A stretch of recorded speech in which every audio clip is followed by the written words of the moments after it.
ਉਹ ਜੀ ਅੱਜ ਵਾਲੀ ਵੀਡੀਓ ਦੀ ਰਿਕੁਆਇਰਮੈਂਟ ਹੈ ਕਿ ਮੈਂ ਪੰਜਾਬੀ ਵਿੱਚ ਬੋਲਾਂ। ਮੈਂ ਕਦੇ ਵੀ ਵੀਡੀਓ 'ਚ ਗਾਲ ਜਾਂ ਕਿਸੇ ਨੂੰ ਬੁਰਾ ਸ਼ੁਰਾ ਨਹੀਂ ਕਹਿੰਦਾ, ਵੈਸੇ ਵੀ ਨਹੀਂ ਕਹਿੰਦਾ, ਲੇਕਿਨ ਅੱਜ ਮੈਂ ਮਜਬੂਰ ਹੋ ਗਿਆ ਵਾਂ। ਇਹ ਪਹਿਲੇ ਵੀਡੀਓ ਤੇ ਵੇਖੋ। मेरी बीवी हाँ जी पूछा बीवी हेलो मेरी बीवी है तमीज ना सुकून ना ਮੇਰੀ ਜਾਨ ਇਹ ਕਿੰਜ ਦਾ ਪ੍ਰੈਂਕ ਹੈ ਕਿ ਤੂੰ ਕਿਸੇ ਦੀ ਇੱਜ਼ਤ ਨਾਲ ਖੇਡੇ। ਉਹ ਯਾਰ ਇੱਕ ਬੰਦੇ ਦੀ ਔਰਤ ਉਹਦੀ ਇੱਜ਼ਤ ਹੁੰਦੀ ਏ ਤੇ ਤੂੰ ਜਾ ਕੇ ਉਹਨੂੰ ਕਹਿ ਰਿਹਾ ਕਿ ਮੈਂ ਉਹਨਾਂ ਟਿਕਟੌਕ ਬਣਾਣੀ। ਇਹ ਕਿੰਜ ਦਾ ਪ੍ਰੈਂਕ ਹੋਇਆ ਯਾਰ, ਮੈਨੂੰ ਕੋਈ ਸਮਝ ਨਹੀਂ ਆਉਂਦੀ।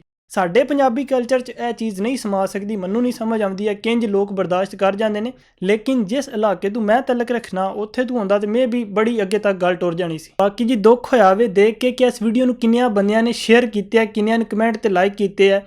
ਸਾਡੀ ਆਪਣੀ ਸੋਚ ਇੰਜ ਦੀ, ਅਸੀਂ ਚੀਜ਼ ਨੂੰ ਅੱਛੀ ਤਰ੍ਹਾਂ ਸਮਝ ਨਹੀਂ ਸਕਦੇ। ਅਸੀਂ ਕਿਸੇ ਦਾ ਮਜ਼ਾਕ ਹੁੰਦਿਆ ਵੇਖ ਕੇ ਤੇ ਖੁਸ਼ ਹੁੰਦੇ ਹਾਂ, ਲੇਕਿਨ ਅਗਰ ਇਹ ਹੀ ਮਜ਼ਾਕ ਸਾਡੇ ਨਾਲ ਹੋਵੇ ਉਸੇ ਟਾਈਮ ਵੇਖਿਆ ਜਾਏ ਤੇ ਬੜੀ ਹੀ ਬੁਰੀ ਕੰਡੀਸ਼ਨ ਹੋ ਜਾਂਦੀ ਹੈ। ਸੋ ਮੇਰੀ ਜਾਨੋ, ਮੇਰੇ ਸੋਹਣਿਓ ਵੀਰੋ, ਇਸ ਚੀਜ਼ ਨੂੰ ਪ੍ਰਮੋਟ ਨਹੀਂ ਕੀਤਾ ਜਾਣਾ ਚਾਹੀਦਾ। ਇੰਜ ਦੀ ਚੀਜ਼ ਨੂੰ ਦੇਖ ਕੇ ਥੋੜੀ ਜਿਹੀ ਅੱਖ ਖੋਲੋ ਕਿ ਕਿਸ ਚੀਜ਼ ਤੇ ਉਹ ਗੱਲ ਕਰ ਰਹੇ। ਕਮੈਂਟਸ ਵਿੱਚ ਇਸ ਚੀਜ਼ ਦਾ ਬਾਈਕਾਟ ਕੀਤਾ ਜਾਣਾ ਚਾਹੀਦਾ ਔਰ ਉਹਨੂੰ ਕਿਹਾ ਜਾਣਾ ਚਾਹੀਦਾ ਕਿ ਨਹੀਂ ਜੀ ਇੰਜ ਚੀਜ਼ ਨਹੀਂ ਹੋਣੀ ਚਾਹੀਦੀ, ਸਾਡਾ ਮੁਆਸ਼ਰਾ ਇਸ ਚੀਜ਼ ਨੂੰ ਐਕਸੈਪਟ ਨਹੀਂ ਕਰ ਸਕਦਾ। ਉਹ ਗਰੀਬ ਕਿਰੇ ਇੱਕ ਵਾਰੀ ਆਪਣੀ ਫੈਮਿਲੀ ਨੂੰ ਪੂਰੇ ਸਾਲ 'ਚ ਲੈ ਕੇ ਬਾਹਰ ਨਿਕਲਦਾ ਹੋਏਗਾ ਔਰ ਅੱਗੋਂ ਤੇਰੇ ਜਿਹਾ ਉਹਨੂੰ ਟੱਕਰ ਜਾਵੇ ਤੇ ਕੀ ਉਹਦੇ ਤੇ ਗੁਜ਼ਰਦੀ ਹੋਵੇਗੀ।